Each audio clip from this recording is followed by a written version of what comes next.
கேள்விகளை கேட்க அவரும் அதுக்கு சப்பு உப்பு இல்லாத பதில்களா சொல்லிக்கிட்டு இருந்தாரு.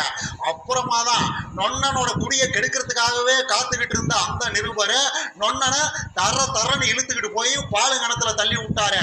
கொண்டாடா பாலை நான் போடுறேன், என்ன வெங்காயம் பந்து போடுறீங்க, விக்கெட்டும் உழுவ மாட்டேங்குது, ரன்னும் வர மாட்டேங்குது, ஆடியன்ஸுக்கு என்டர்டைன்மெண்ட் வேணாமா, இப்ப நான் போடுறேன் பாரு பந்துன்னு அவர் பாலை வாங்கி பாலை என்னமோ ரொம்ப நேக்கா ஆஃப் ஸ்டம்புக்கு வெளியே ஒரு மாதிரி தள்ளி அண்ணன் அடிக்க முடியாத மாதிரி தான் போட்டாரு.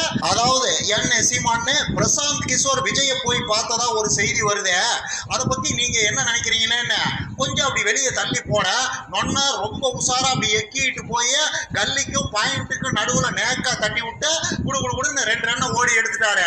அதாவது தம்பி, நாட்டுக்கும் நாட்டு மக்களுக்கும் நல்லது செய்யணும்னு நினைக்கிற அரசியல்வாதிகள்லாம் அவங்களே எல்லாத்தையும் தெரிஞ்சு வச்சிருப்பாங்க. நாட்டுல எத்தனை குளம் இருக்குது, ஆறு இருக்குது, குட்டை இருக்குது, ஏரி இருக்குதுன்னு எல்லா விவரங்களையும் அவங்களே தெரிஞ்சு வச்சிருப்பாங்க.